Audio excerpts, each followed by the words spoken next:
یزید نام لیتے منہ کڑوا ہو جاتا ہے، نہیں، ایک ظالم انسان تھا، 3 بر اعظم پہ حکومت، 3 بر اعظم پر حکومت تھی۔ وہ جوانی میں اللہ نے اس کو پکڑا اور مر گیا، 34 سال کی عمر میں مر گیا۔ اس کا بیٹا خلیفہ بنا، جوان 19 سال کی عمر کے 20 سال۔ کتنے بر اعظم پر حکومت ہوئی؟ 3 پر 40 دن حکومت کی، 40 دن کوئی دشمن نہیں۔ 3 بر اعظم، جو دشمن ہیں وہ اتنے کمزور ہیں کہ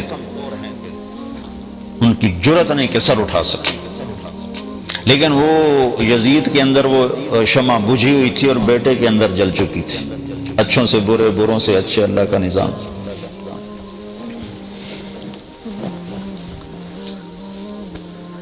اس نے 40 دن حکومت کی اور پھر سارے سلطنت کو اکٹھا کیا، جو اس کے خاندان کے لوگ، اور ایک عجب بات کہنے لگا، لوگوں،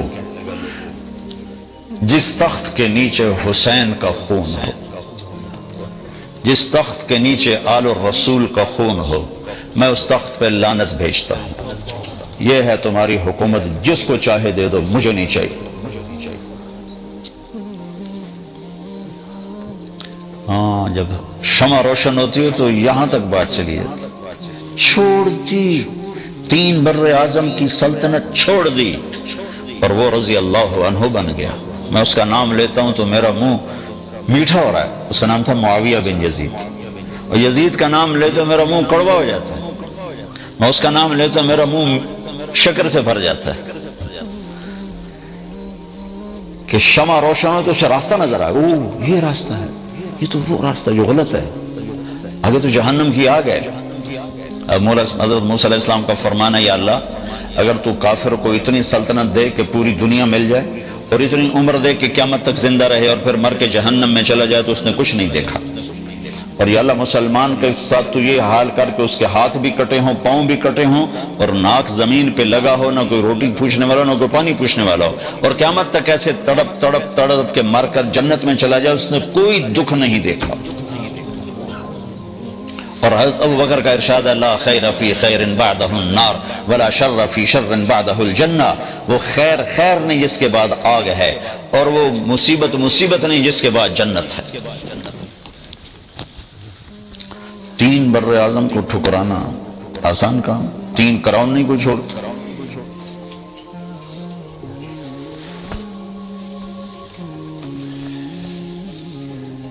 تو اس روشنی کا حاصل کرنا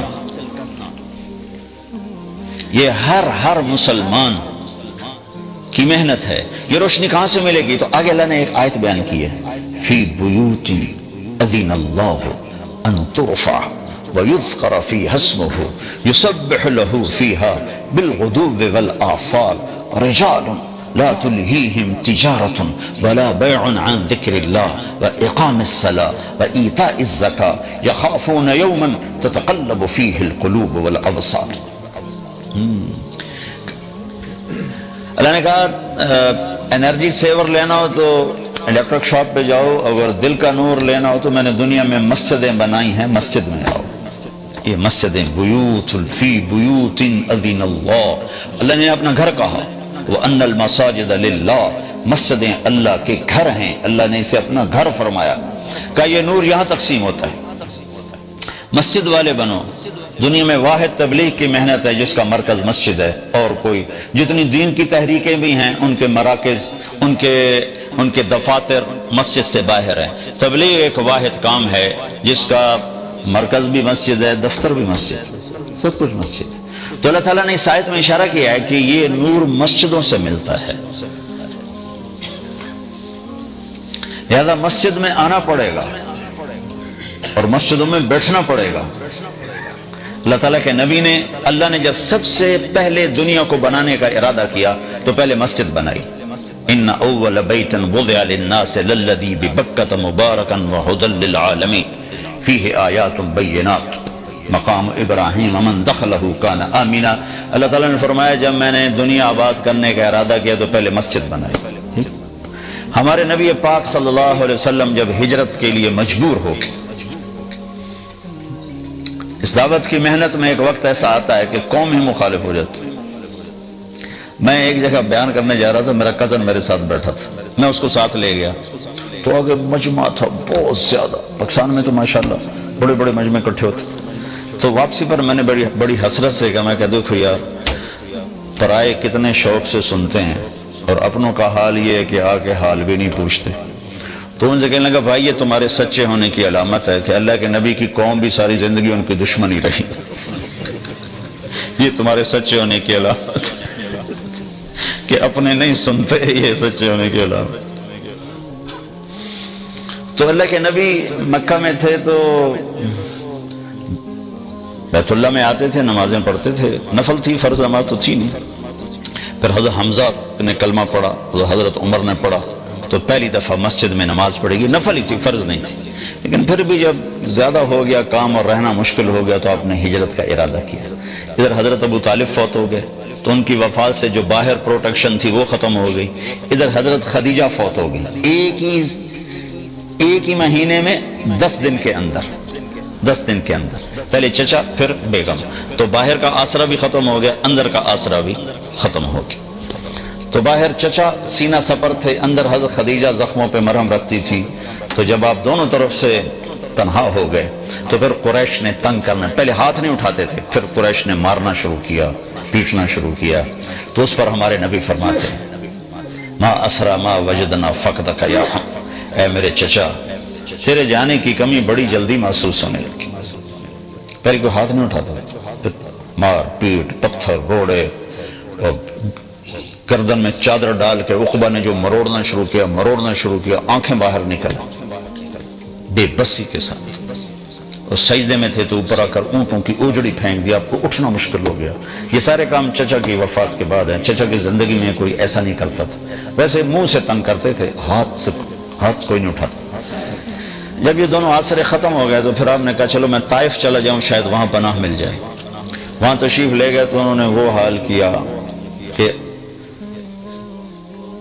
انسانی تاریخ میں فرشتے 2 دفعہ روئے ہیں، آسمان کے فرشتے 2 دفعہ روئے ہیں. ایک 4000 سال پہلے جب 90 سال کا بوڑھا باپ 7-8 سال کے معصوم بچے کے لیے چھری چھپا کے کھڑا ہوا ہے، اور بچہ ملا ہے 82 سال کی عمر میں یا 84 سال کی عمر میں بچہ ملا ہے. اور جب عمر ہو گئی 90-92 سال کی، جب آدمی مرغی بھی نہیں ذبح کر سکتا تو اللہ نے کہا جا اس کو ذبح کر. تو مینا کی وادی، اب تو خیر سارا وہ میدان بن گیا، لیکن مینا کی طرف منہ ہو تو الٹے ہاتھ ایک پہاڑ تھا جو اللہ نے، جو آل سعود نے حجاج کے لیے ہٹا دیا. وہاں دونوں باپ بیٹا کھڑے ہوئے ہیں اور باپ کہتا ہے بیٹا تیرے ذبح ہونے کا حکم ہو چکا ہے، تیری کیا رائے ہے؟ تنظر ماذا ترا. تو بیٹا کہتا ہے کہ ابا اللہ کے حکم کے بعد میری رائے پوچھتے ہو؟ یا تو تیرا حکم ہوتا تو پھر تو مجھ سے رائے لیتے. اللہ کے امر کے بعد مجھ سے رائے لیتے ہو کہ میں کہ افعل یا ابا تفعل. عجب جملہ ہے، یا ابا تفعل، جلدی کر، دیر کیوں کر رہے ہو، ابھی کرو. تو اس پر حضرت ابراہیم علیہ السلام نے کہا پتہ بھی ہے میں کیا کہہ رہا ہوں؟ کہا ہاں پتہ ہے، ذبح ہوں گا تو کوئی مسئلہ نہیں، آپ کے بدلے میں اللہ ملے گا وہ آپ سے اچھا ہے، دنیا کے بدلے میں جنت ملے گی وہ دنیا سے اچھی ہے. پھر کہنے کہ ہاں البتہ مجھے ماں کا بڑا خیال آ رہا ہے کہ اس کو بڑا صدمہ ہوگا. تو اب اپنا کرتا اتارا اور اپنے باپ کو دیا، تاکہ یہ کرتا میری نشانی ہے، میری ماں کو دے دینا، جب وہ کبھی اسے میں یاد آؤں گا میرا کرتا دیکھ لیا کرے گی، اور تم اپنے کرتے میں مجھے کفن دے کے ادھر ہی دفن کر دینا، ادھر نہ لے جانا، یہیں دبا دیں. اور آپ میرے ہاتھ پاؤں باندھ دیں کہ کہیں میرا ہاتھ یا پاؤں آپ کو لگے تو آپ کو تکلیف نہ پہنچے. تو ذرا آپ چشم تصور میں سوچنے کی کوشش کرو کہ 60 برس دعا مانگی اللہ بچہ دے، 60 برس کے بعد اللہ نے بچہ دیا. اب اس کے وہ ہاتھ باندھ رہے ہیں جیسے کسائی بکری کے پاؤں باندھ. پھر ان کو الٹا لٹایا، انہوں نے کہا تھا میرا ماتھا زمین پہ رکھنا کہیں نظریں آپس میں ٹکرا جائے، اور گھٹنا رکھا ان کی پشت پر، اور ان کے سر کے بال پکڑ کے تھوڑا سر اونچا کیا تک کہ نیچے سے چھری پھیر سکوں. تو ایک ہاتھ میں بال تھے، ایک ہاتھ میں چھری دھری، یوں آسمان کو یوں دیکھا، آیا کہ اے میرے رب. تو ناراض ہو گیا کہ اسماعیل مجھے زیادہ پیارا ہو گیا تو اس سے؟ ہرگز نہیں، ہرگز نہیں، تو ہی میرے دل میں ہے، دیکھ لے میں نے تجھ پہ قربان کرنے کے لیے چھری اٹھا لی ہے، اور اگر کوئی میرا امتحان ہے تو مجھے اس میں کامیاب کر دے۔ اس بول پر ساتوں آسمان کے فرشتوں میں چیخ و پکار ہو گئی تھی کہ انہیں تو نہیں خبر تھی کہ آگے کیا ہونے والا ہے۔ اور ایک اس کے 4000 سال کے بعد جب 3 میل اللہ کے نبی کو تو پتھر پڑے، پتھر پڑے، پتھر پڑے، پتھر پڑے، اور آپ گرتے تھے اٹھتے تھے، گرتے تھے اٹھتے تھے، گرتے تھے اٹھتے تھے، تو ایک اس پر ساتوں آسمان کے فرشتے روئے۔ تو جب آپ واپس پہنچیں تو آپ کو مکے میں داخل ہونے کی ہمت نہیں رہی، تو آپ نے سہیل بن عمر کو پیغام بھیجا، مجھے پناہ دو، میں اندر آنا چاہتا ہوں۔ اس نے انکار کر دیا۔ پھر آپ نے اخنس بن شریک کو پیغام دیا کہ مجھے پناہ دو، میں اندر آنا چاہتا ہوں۔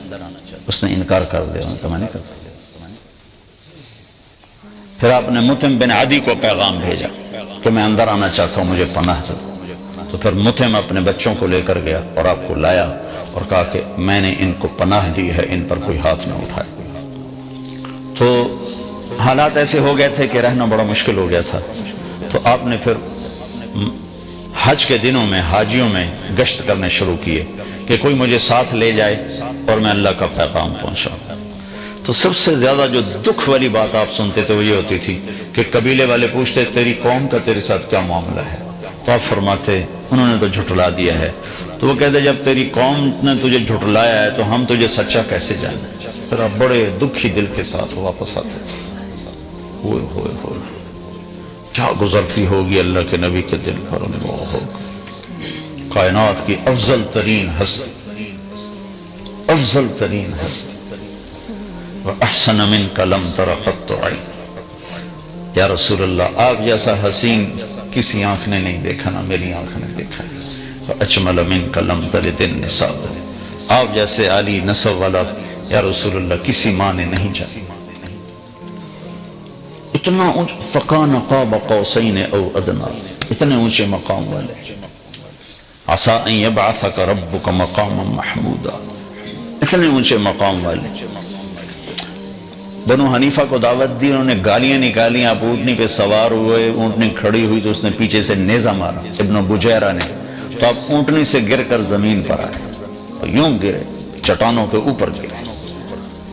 یہ وہ ہے جس کے چہرے کی اللہ نے قسمیں کھائیں، والضحیٰ، جس کی زلفوں کی قسمیں کھائیں، واللیل اذا سجا، جس کی آنکھوں کا ذکر کیا، ما زاغ البصر وما طغى، جس کی زبان کا ذکر کیا، لا تحرک بہ لسانک، جس کے چہرے کا ذکر کیا، فول وجہک شطر المسجد الحرام، جس کی زبان کا ذکر کیا، لا تحرک بہ لسانک، جس کے ہاتھ کا ذکر کیا، لا تجعل یدک مغلولہ، جس کی گردن کا ذکر کیا، علی عنقک، جس کے سینے کا ذکر کیا، الم نشرح لک صدرک، جس کے دل کا ذکر کیا، علی قلبک، جس کی کمر کا ذکر کیا، الذی انقض ظہرک، جس کے بول کی قسم کھائی، وقیلہ یا رب ان ہؤلاء قوم لا یؤمنون، جس کی چادر کا ذکر کیا، یا ایھا المزمل، جس کے کمبل کا ذکر کیا، یا ایھا المدثر، جس کی چال کا ذکر کیا، یمشی فی الاسواق، اور جس کے رات کے رونے کا ذکر کیا، فلا تذهب نفسك علیہم حسرات، جس کے رات کے اٹھنے کا ذکر کیا، قم اللیل الا قلیلا، جس کے دن کا ذکر کیا، ان لک فی النہار سبحا طویلا،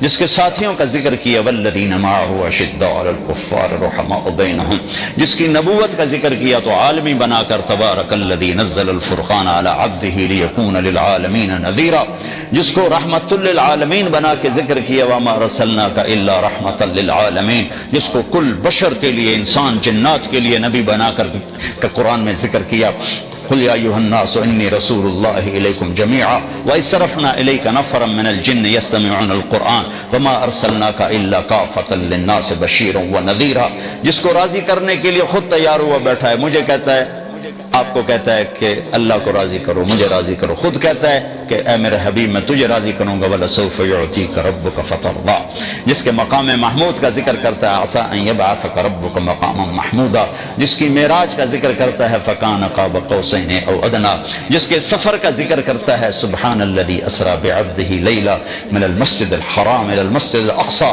جس کے قرآن کی قسم کھاتا ہے، یاسین والقرآن المجید، جس کی رسالت پر قسم کھاتا ہے، یاسین والقرآن المجید انک لمن المرسلین علی صراط المستقیم. جس کے اخلاق کی قسم کھاتا ہے وہ کہتا نون والقلم وما یسطرون ما انت بنعمت ربک بمجنون وان لک لاجرا غیر ممنون وانک لعلی خلق عظیم وانک لعلی خلق عظیم. اے میرے حبیب آپ کے اخلاق بڑے بلند ہیں، بڑے عالی ہیں.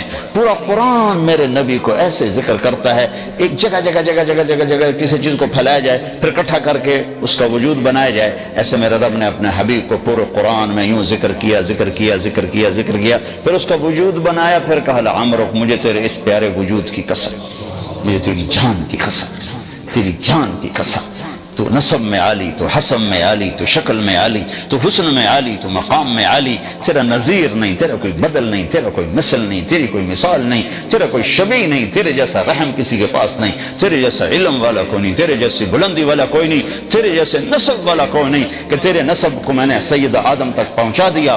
محمد بن عبداللہ بن عبد المطلب بن ہاشم بن عبد مناف بن قصی بن کلاب بن مرہ بن کعب بن لبی بن غالب بن فہر بن مالک بن نضر بن کنانہ بن خزیمہ بن مدرک بن الیاس بن مدر بن نزار بن معد بن عدنان بن اود بن حمیسہ بن سلامان بن عوس بن بوز بن قموال بن ابی بن عوام بن ناشد بن حزا بن بلداس بن یدلاف بن طابخ بن جاحم بن ناحش بن ماخی بن عیفی بن عبقر بن عبید بن الدعاء بن حمدان بن سنبر بن یثربی بن یحزن بن یلحن بن ارعوا بن عیدی بن زیشان بن عیسر بن اقناد بن ایہام بن مقصر بن ناحف بن زار بن سمی بن مزی بن عوض بن عرام بن قیدار بن اسماعیل بن ابراہیم بن آذر بن ناحور بن سرور بن رعو بن فقش بن عابر بن ارفخشاد بن سام بن نوح بن لامک بن متوشالي بن ادریس بن یرد بن ملهل بن قینان بن آنوش بن شیسر بن آدم علیہ الصلاۃ والسلام.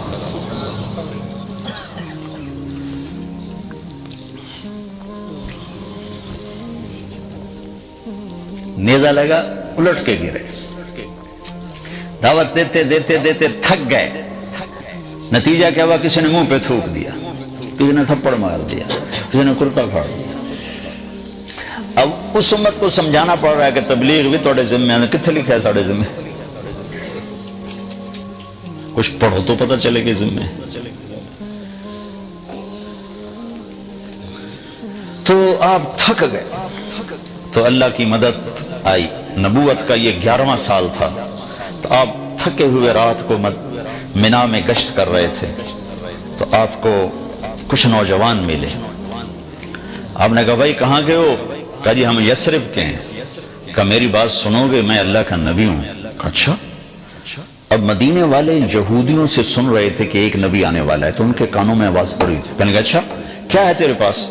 تو آپ نے پڑھا وَإِذْ قَالَ إِبْرَاهِيمُ رَبِّ اجْعَلْ هَذَا الْبَلَدَ آمِنًا وَاجْنُبْنِي وَبَنِيَّ أَن نَّعْبُدَ الْأَصْنَامَ رَبِّ إِنَّهُنَّ أَضَلَّلْنَ كَثِيرًا مِّنَ النَّاسِ وَمَن تَبِعَنِي فَإِنَّهُ مِنِّي وَمَنْ عَصَانِي فَإِنَّكَ غَفُورٌ رَحِيمٌ سے لے کر سورہ ابراہیم کے آخر تک. تو کہنے لگے ارے یہ انسانی کلام نہیں، یہ تو لگتا ہے وہی نبی ہے جو آنے والا ہے. چلو یہودیوں سے پہلے کلمہ پڑھیں. تو انہوں نے کلمہ پڑھ لیا. یہ کون تھے؟ ابو الحیثم بن تیہان، عبداللہ بن رواحہ، عبادہ بن سامت، اسد بن زرارہ، نعمان بن حارثہ، سعد بن الربیع. ان 6 کے نصیب کھلے کہ انہوں نے کلمہ پڑھا اور آپ اتنا خوش ہوئے کہ جس کی کوئی حد نہیں. وہ کہنے لگے یا رسول اللہ ہم آپ پہ ایمان لائے، ہم اگلے سال آئیں گے. کہ اگلے سال آپ پورا سال آپ نے انتظار کیا. تو اگلے سال 12 آئے، 5 یہ ان میں سے ایک نہیں آئے، 7 اور. پھر آپ نے باقاعدہ بیعت کی. پھر انہوں نے کہا ہم اگلے سال آئیں. پھر اگلے سال 72 آئے، 72. 2 عورتیں ام منیع، ام عمارہ اور باقی 70 نوجوان. نبیوں کے کام کی نشانی ہے کہ اس میں نوجوان زیادہ ہوتے ہیں چونکہ وہ نرم شاخ کی طرح ہوتے ہیں، جدھر موڑو مڑ جاتے ہیں. روم کے بادشاہ نے ابو سفیان سے پوچھا تھا اس نبی کے ماننے والے بوڑھے ہیں یا جوان کا؟ یہ بھی نبیوں کی نشانی ہے کہ جوان ہی مانتے ہیں، جلدی مڑ جاتے ہیں.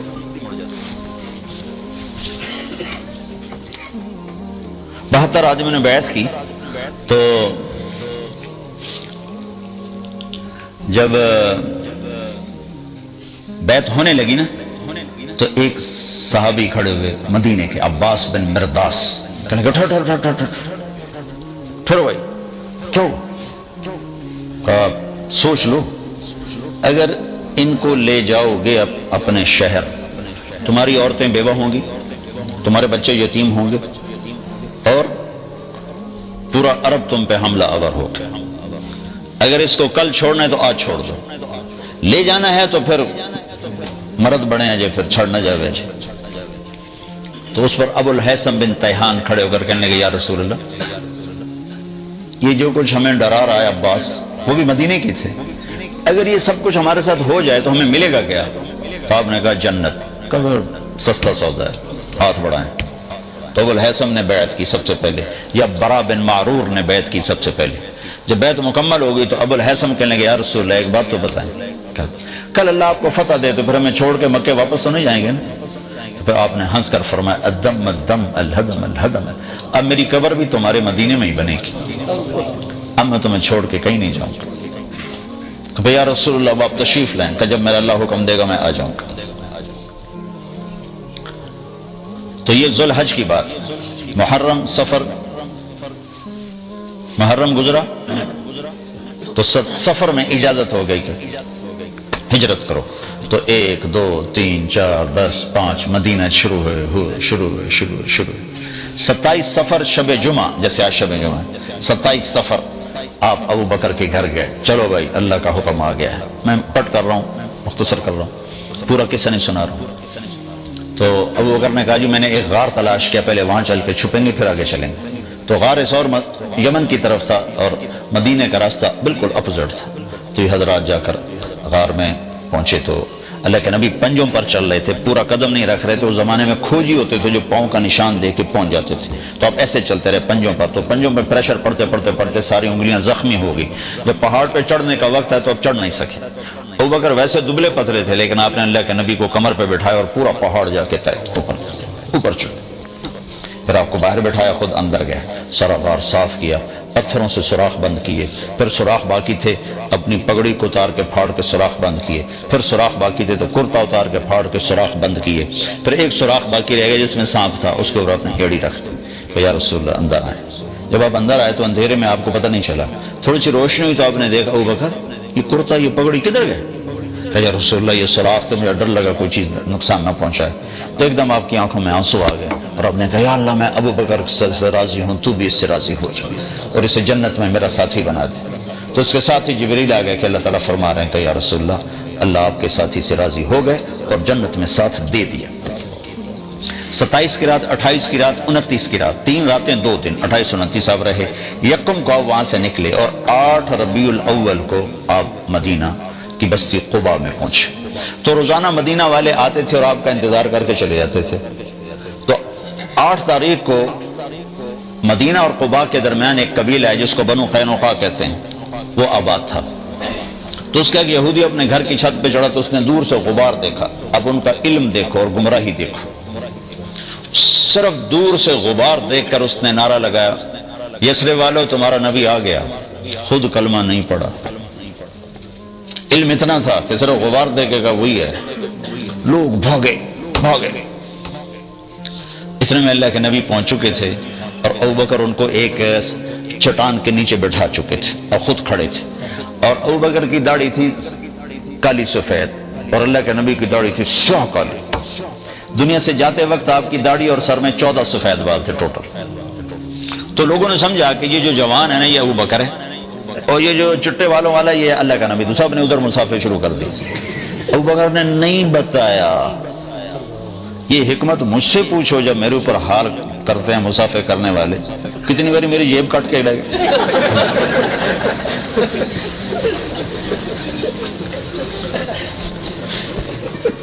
وہ خیال نہیں کرتے بھئی مجمع میں مسافہ کرنا جائز ہی نہیں، مسلمان کو تکلیف پہنچانا حرام ہے، زبان سے سارے کہو۔ تو آپ چپ کرے مسافہ کرتے رہے، نہیں بتایا کہ میں نہیں ہوں تاکہ اللہ کے نبی کو تکلیف نہ ہو، تھکے ہوئے ہیں۔ 3 گھنٹے کا بیان کر کے میں اترا، پیشاب زور سے میں بھاگا، پیچھے ایک پٹھان بھاگا، آ کے مجھے پکڑا، السلام علیکم۔ میں کہا چھاڑ میرا وچے نکل رہا ہے خدا کا بندہ۔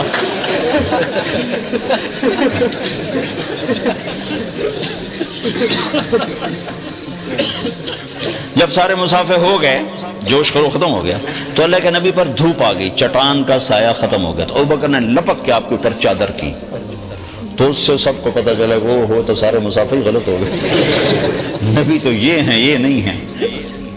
یہ میں ساری تمہیداً آپ کو تھوڑی سی تاریخ سنائی ہے، یہ تاریخ نہیں ہے، یہ دین ہے، یہ میرے نبی کی زندگی ہے، یہ دین ہے۔ آپ نے قباء میں سب سے پہلے مسجد بنائی، مسجد بنائی۔ 2 ہفتے ٹھہرنے کا کوئی جواز نہیں تھا، 2 ہفتے کیوں ٹھہرے؟ مسجد مکمل کی۔ جب مسجد مکمل ہو گئی پھر آپ مدینے چلے، اور یہ 22 ربیع الاول تھی، 500 نوجوان شاہ سوار نیزوں تلواروں کے ساتھ انہوں نے اونٹنی کو گھیرے میں لے لیا، اور اب چلے مسجد کی مدینے کی طرف۔ راستے میں بنو سالم کا محلہ آیا، وہاں جمعے کی نماز کا وقت ہوا، تو آپ نے پہلی جمعے کی نماز وہاں پڑھی۔ اس نماز میں عبداللہ بن سلام یہودی عالم آئے اور آپ کا خطبہ سن کے کلمہ پڑھ گئے، افشوا السلام واطعموا الطعام وصلوا الارحام وصلوا باللیل والناس نیام تدخلوا الجنت بالسلام۔ الفاظ سے کہ جادو، کہنے لگے ایسا خوبصورت کلام نبی ہی کہہ سکتا اور کوئی نہیں کہہ سکتا۔ مضمون کیا ہے؟ سلام پھیلاؤ، کھانے کھلاؤ، رشتہ داروں سے اچھا سلوک کرو چاہے وہ برا ہی کریں، یہ مت کہو جڑا سلام کرے گا کریں گے، جڑا نہیں کرے گا نہیں کریں گے، یہ مت کہو۔ اور اس وقت نماز پڑھو جب لوگ سوئے ہوئے ہوں تو سیدھے جنت میں چلے گا۔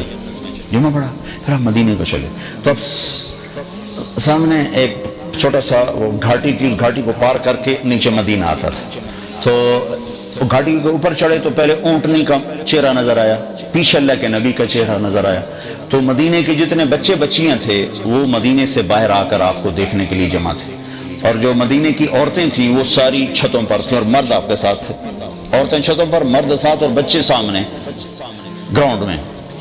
تو ہم اپنے بچوں کو کچھ پوئم سکھاتے ہیں کہ وہ فلاں سر آ رہے ہیں تو آپ نے یہ پوئم پڑھنی ہے، یہ نظم پڑھنی ہے، یہ نعت، پھر ہم ان کو یاد دلاتے، ان کو یاد کراتے ہیں، وہ یاد کر لیتے ہیں۔ اللہ نے عرب کو ایسا خوبصورت صاحب القادر الکلام بنایا تھا کہ اللہ کی قسم ان بچے بچیوں کو کسی نے ایک لفظ یاد نہیں کرا۔ یوں میرے محبوب کا چہرہ سامنے آیا ہے اور ایک دم کا طلع البدر علینا من ثنیات الوداع، وہ 14ویں کا چاند چڑھ آیا گھاٹی سے، وجب الشکر علینا ما دعا للہ دعا، ہم پر اللہ کا شکر واجب ہو گیا۔ ایھا المبعوث فینا جئت بالامر المطاع، یا رسول اللہ یہ مکہ نہیں ہے، یہاں ہر آدمی آپ کی ماننے والا ہوگا، بچہ بچہ، بچی بچی، مرد مرد، عورت عورت، آپ کے سامنے سب جھکانے والا ہوگا۔ جئت شرفت المدینہ مرحبا بک یا خیر داع، آپ نے آج مدینے کو روشن کر دیا، ہم آپ کا استقبال کرتی ہیں۔ وہ بچی چھوٹی چھوٹی، تو میرے نبی نے جو لفظ سنا نا مدینہ، میں نے کسی کتاب میں نہیں پڑھا لیکن مجھے خیال آتا ہے کہ مدینے کا نام تھا یثرب، یثرب کہتے ہیں غم کو، تو آپ ہمیشہ غلط معنی والے لفظ بدل دیتے تھے،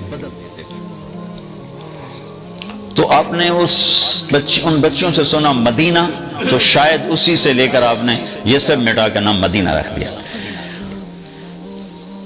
اب آگے سردار کھڑے ہوئے، بنو سالم یا رسول اللہ ہمارے پاس، بنی عوف ابن مالک یا رسول اللہ ہمارے پاس، بنو اشجع یا رسول اللہ ہمارے پاس، بنو بیاض یا رسول اللہ ہمارے پاس، بنو عبد الاشل یا رسول اللہ ہمارے پاس، بنو نجار یا رسول اللہ ہمارے پاس، بنو سلیم یا رسول اللہ ہمارے پاس، سب کے سردار کھڑے ہوئے ہیں، اور آپ نے اونٹنی کی رسی چھوڑ دی،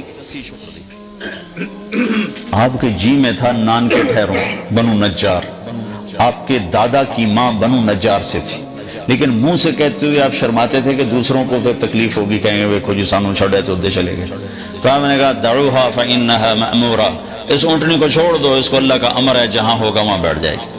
تو پہلے جا کر سیدھی ایک کھلے میدان میں بیٹھی، تو آپ نے کہا یہ ہماری مسجد ہے، وہاں مسجد کی بنیاد رکھی، وہ یتیموں کی زمین تھی، انہوں نے ہدیہ کرنا چاہے کہ نہیں تم یتیم نابالغ ہو، تمہارا ہدیہ قبول نہیں، تمہیں پیسے دیے جائیں گے۔ پھر اونٹنی کھڑی ہوئی، اب سب کے دل دھک دھک دھک دھک، اور اونٹنی ایسے دیکھ رہی ہے، اور سب کے دل اچھل کے آ رہا اچھل، پھر اس نے بنو نجار کے محلے کی طرف چلنا شروع کر دیا، اور جا کے ابو ایوب کے گھر کے آگے بیٹھ گئے، تو آپ کے اندر کی تمنا پوری ہوئی۔ پھر آپ نے گھر سے پہلے مسجد بنائی۔ آج میرا سارا مضمون مسجد کے گرد گھوما ہے، اور میں نے سارے اسکینڈینیویا میں اس بات کو دہرایا ہے کہ اب لوگوں کے ہاں مسجدیں کوئی نہیں، اس کو مسجد نہیں کہتے، یہ تو مرغی خانہ ہے۔ تمہارے یہاں کوئی ایسی مسجد نہیں جہاں چند ہزار لوگ بیٹھ کے اللہ کی بات سن سکے۔ میرے نبی نے سب سے پہلے مسجد بنائی، پھر اپنے گھر بنایا، اور مسجد بڑی بنائی آپ نے، بڑی بنائی ہے۔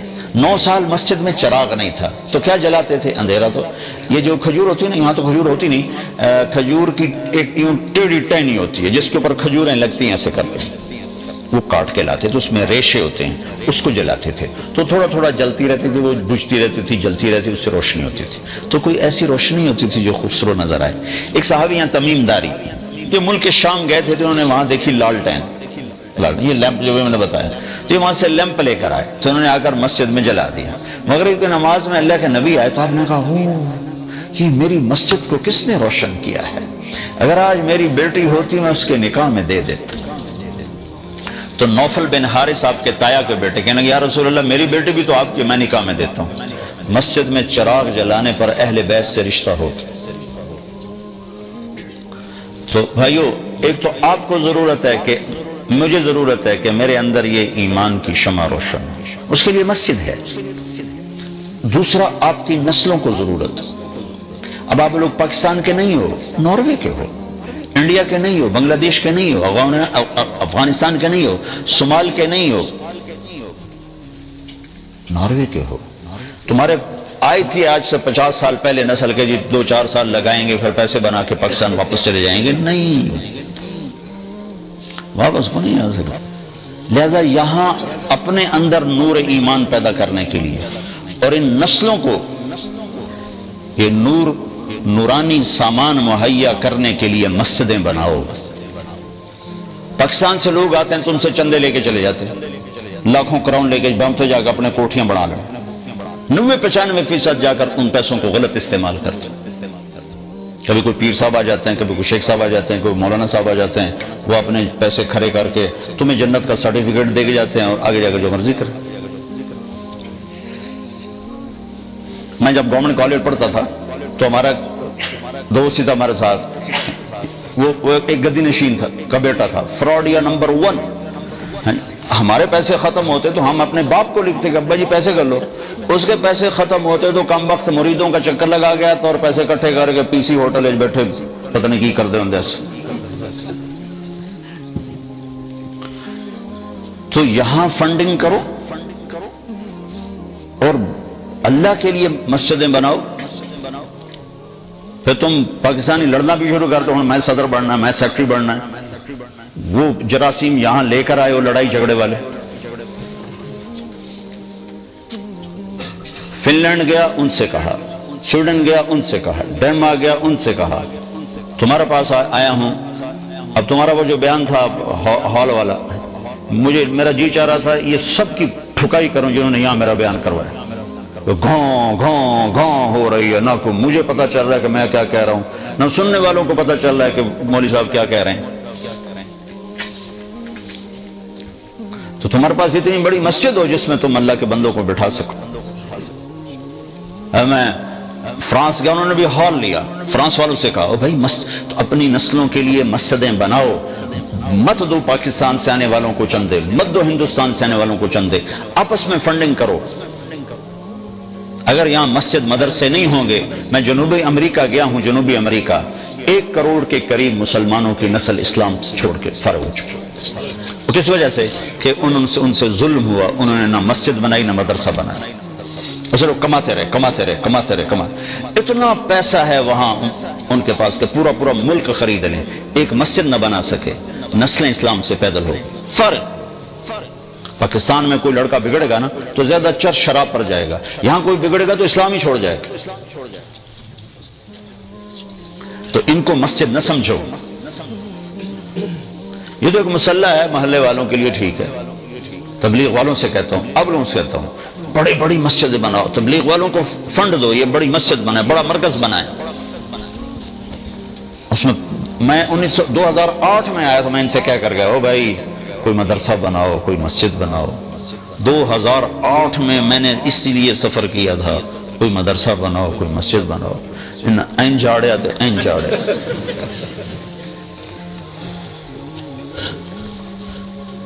اگر یہ کام آپ کر کے نہ گئے تو آپ کی اگلی نسلیں حوالے ہو جائیں گی اوروں کی۔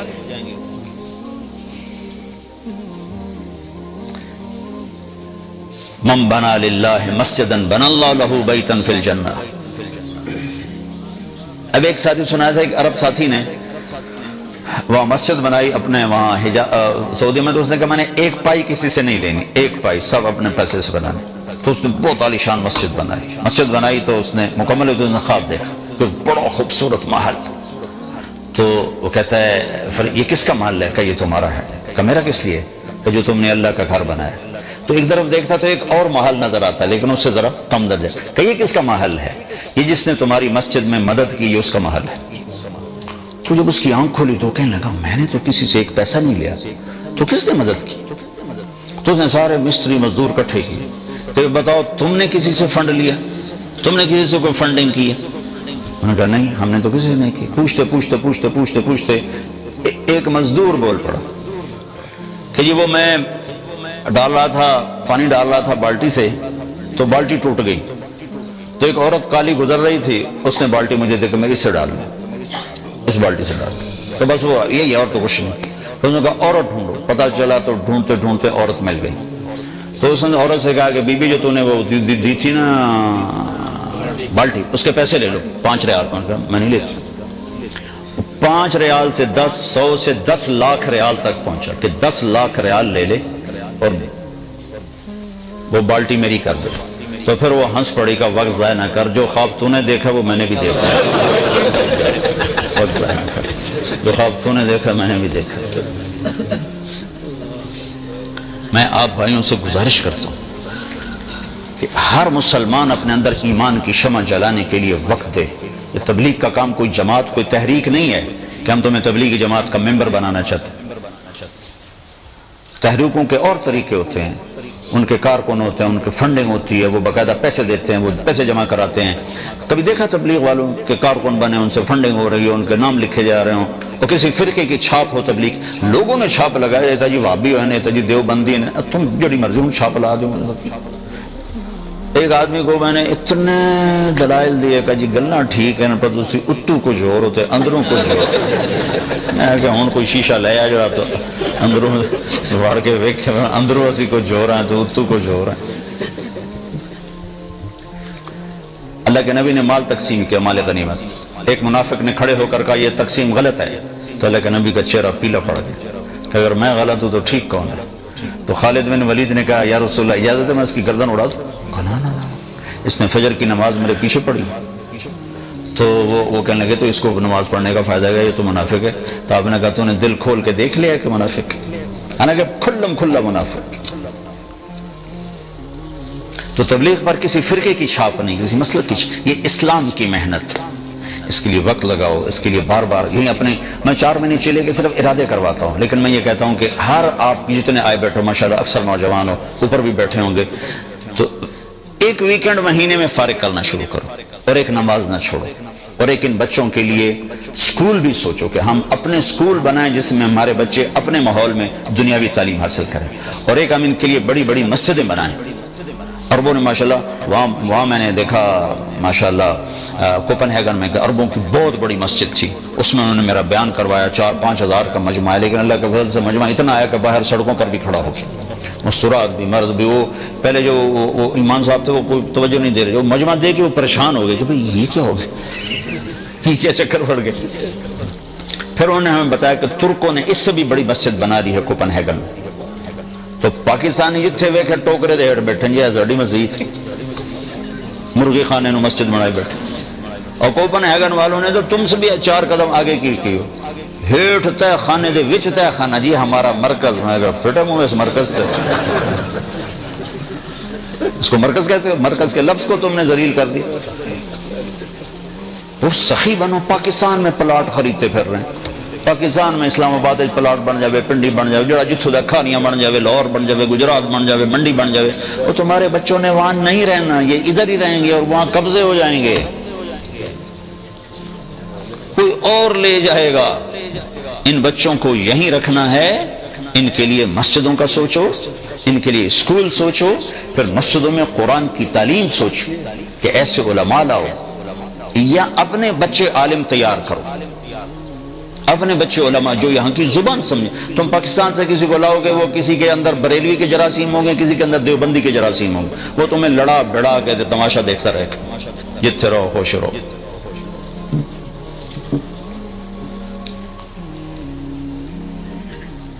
یہاں سے علماء تیار کرو، یہاں سے جو نارویجن بولتے ہوں، یہاں کے ماحول کو سمجھتے ہوں، پھر وہ آ کر یہاں دینی علم کو زندہ کریں، قرآن کو زندہ کریں. پھر اپنے تمہارے پاس اللہ کے فضل سے اتنا پیسہ ہے کہ تم اپنے اسکول بھی بنا سکتے ہو، مسجدیں بھی بنا سکتے ہو، سب کچھ کر سکتے ہو. دل تو کھلا کرو.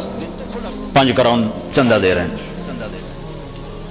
پلاٹ خریدنا ہو تو اگلے پچھلے بھی کھینچ کے اکٹھے کر کے قرضے اٹھا کے بھی دے رہے ہیں. مسجد بنانی ہو تو 5 کروڑ. اور جو صندوقڑیاں لے کے بیچارے مسجدوں میں پھر رہے ہوتے ہیں، یہ کتنے ہمارے لیے ڈوب مرنے کی بات. تو بھائیوں میں بہت اہم بات کہہ رہا ہوں، بہت اہم بات کہہ رہا ہوں کہ اگر مسجدیں نہیں ہوں گی، بڑی بڑی مسجدیں نہیں ہوں گی، تمہاری نسل ضائع ہو جائے گی. میں جنوبی امریکہ میں دیکھ کر آیا، اور کس کی نسل برباد ہوئی؟ عربوں کی.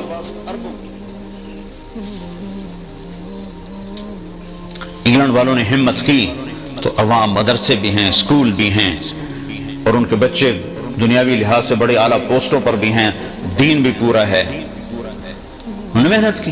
اللہ تعالیٰ نے یہ جو گجراتی ہیں، انڈیا کے گجراتی، اس قوم کو یہ شرف ہے، یہ جہاں گئے انہوں نے مدرسہ بنایا، مسجد بنائی. سب سے کم جن کو دینی نقصان ہوا ہے وہ گجراتی، اور سب سے زیادہ جن کو نقصان ہوا وہ پنجابی ہے. میں خود پنجاب کا ہوں، میں درد سے کہہ رہا ہوں کہ ان کو کوئی ہوش نہیں سوائے پیسہ بنانے کی، اور کوئی حلال حرام کی سوچ نہیں رکھتے. تو میرے بھائیوں، میں آپ سب کو بہت اہم چیز کے مطابق، آپ کی نسلیں یہاں کی ہیں، یہ نارویجن ہیں، یہ یہاں کے باشندے. میرا نبی عالمی نبی ہے. ملک چھوڑ کے جانا کوئی حل نہیں ہے، ملک چھوڑ کے جانا کوئی حل نہیں ہے. زندگی بدلنا اس کا حل ہے. میرا نبی سارے عالم کے نبی ہیں. آپ جہاں ہیں آپ کے لیے میرے نبی کی زندگی نمونہ ہے. سیکھو. تبلیغ بڑوں کے سیکھنے کی محنت ہے، مدرسہ چھوٹوں کے سیکھنے کی محنت. آپ کے بچے قرآن جانتے ہیں، قرآن کا مطلب جانتے ہیں. نہیں جانتے تو کم از کم 90 آیتیں یا ایھا الذین آمنوا، جب اللہ کہتا ہے یا ایھا الذین آمنوا تو مجھ سے بات کرتا ہے. کم از کم یا ایھا الذین آمنوا اپنے بچوں کو یاد کر مطلب ان کو سمجھا دو کہ اللہ یہ کہہ رہا ہے، یہ کہہ رہا ہے، یہ کہہ رہا ہے، یہ کہہ رہا ہے. کوئی ہے ایسا طاقتور جو سارے نظام کو چلا سکے اور خطا بھی نہ کھائے؟ ما کان ربک نسیا. اتنی کائنات ہے، کہیں تو اللہ تعالیٰ کو خدا نہ، کہیں اللہ کو بھول لگ جاتی تو ہمارا ہوتا کیا؟ اوہو میرے بندو معاف کرنا، مجھے یاد نہیں رہا. تو وہ کتیا کے اندر سے مور نکل آیا، اور تم نے گندم بیجی تھی، مجھے یاد نہیں رہا، میں نے سارے کانٹے اگا دیا.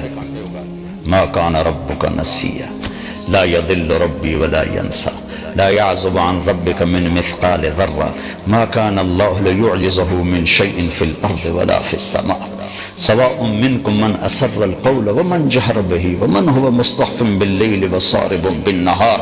دن ہو رات ہو، اندھیرا ہو اجالا ہو، زمین ہو آسمان ہو، مشرق ہو مغرب ہو، وہ تمہیں دیکھ بھی رہا ہے، سن بھی رہا ہے، تمہاری نگرانی بھی کر رہا ہے. نہ بھاگ سکتے ہو نہ چھپ سکتے ہو.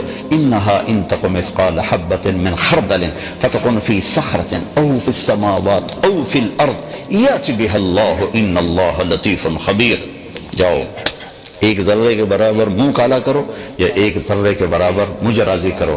پھر چھپ کے کرو، کہاں؟ زمین کے اندر، آسمانوں میں اڑ کے، خلاؤں میں چھپ کے، اور غاروں میں چھپ کے کرو. تو تیرا رب قیامت کا دن یوں کرے گا، اقرا کتابک کفی بنفسک اليوم علیک حسیبا.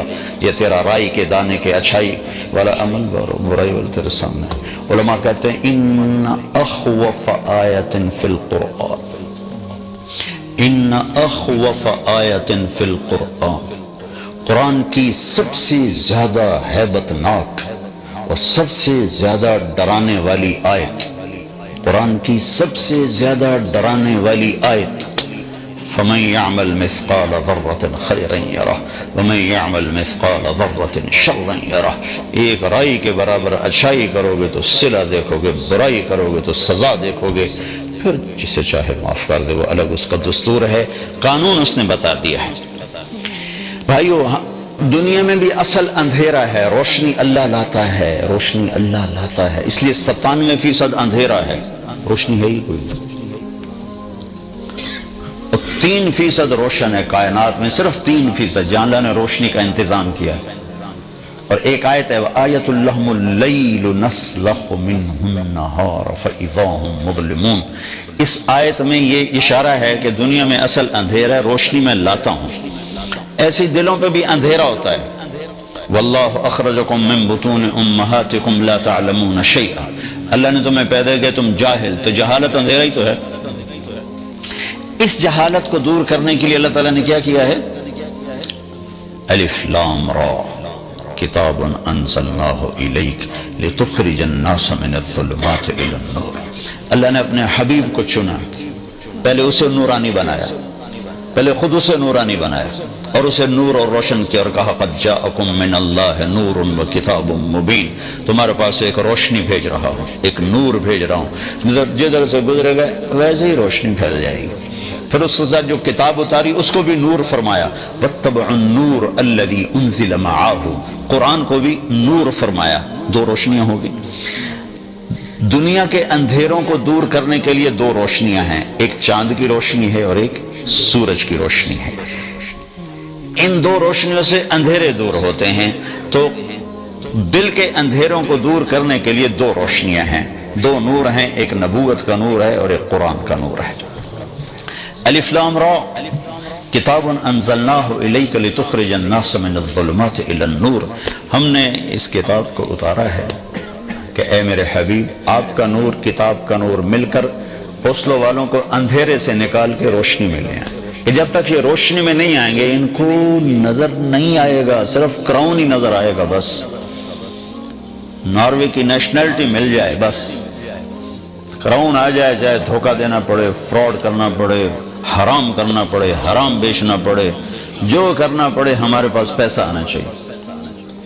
اور چونکہ ہمارے نبی عالمی ہیں تو سارا عالم، اور موسیٰ علیہ السلام صرف قوم کے لیے تو ان کا بھی یہی کام کہا وَلَقَدْ أَرْسَلْنَا مُوسَىٰ بِآيَاتِنَا. چونکہ موسیٰ علیہ السلام قوم کے نبی ہیں، ہمارے نبی عالم کے نبی ہیں. ان سے کہا لِتُخْرِجَ النَّاسِ، سارے عالم کے انسان اندھیروں سے نکالو، روشن ملاؤ. اور موسیٰ علیہ السلام قوم کے نبی ہیں تو ان سے فرمایا وَلَقَدْ أَرْسَلْنَا مُوسَىٰ بِآيَاتِنَا أَنْ أَخْرِجْ قَوْمَكَ مِنَ الظُّلُمَاتِ إِلَى النُّورِ. کہ اے موسیٰ، آپ کو بھی میں اپنی نشانی تورات دے رہا ہوں، آپ اپنی قوم کو اندھیروں سے نکال کر روشنیوں میں لائیں. تو بھائیو، یہ جو دل کی روشنی ہے، یہ جب تک پیدا نہ ہو انسان نہ اللہ کے سامنے جھک سکتا نہ اللہ کے رسول کے سامنے. اس لیے ہم جو یہ نظریہ پیش کر رہے ہیں کہ ہر انسان فردن فردن اس نور کو حاصل کرنے کی محنت کرے اور ہر مسلمان دوسرے کو اس کے لیے تیار کرے. چونکہ حکومت قانون تو بنا سکتی ہے، نور نہیں دے سکتی، اور نور نہ ملے تو دین پہ نہیں چل سکتی. میرے والد صاحب نماز کی شدت فرماتے تھے. کالج دور میں نے خود بے وضو نمازیں پڑھی باپ کی وجہ سے. تو میرا باپ مجھے نماز تو پڑھا سکتا ہے، وضو تو نہیں کروا سکتا. کتنا کو پیرا دے گا میرے اوپر. سینٹر ماڈل سکول میں نے میٹرک کیا تو ہمارے ایک وارڈن آ گئے، بڑے نیک، اللہ ان کی بخشش کرے، طالب حسین مرحوم. تو وہ نمازی تھے، اس سے پہلے جو تھے وہ نمازی نہیں تھے. تو انہوں نے نماز کمپلسری کر دی، حاضری لگنی شروع ہو گئی. تو میرا روم میٹ، میں عشاء کی نماز، رمضان کا مہینہ، میں بالکل آخری صف میں کھڑا تھا. صرف ہم دکھاتے تھے طالب صاحب کو کہ ہم حاضر ہیں، منہ اٹھا اٹھا کیسے دکھاتے تھے جیسی حاضر. تو میرا ایک مر گیا مرحوم، اللہ اس کی بخشش کرے، مرید کے کیا تھا، زمیندار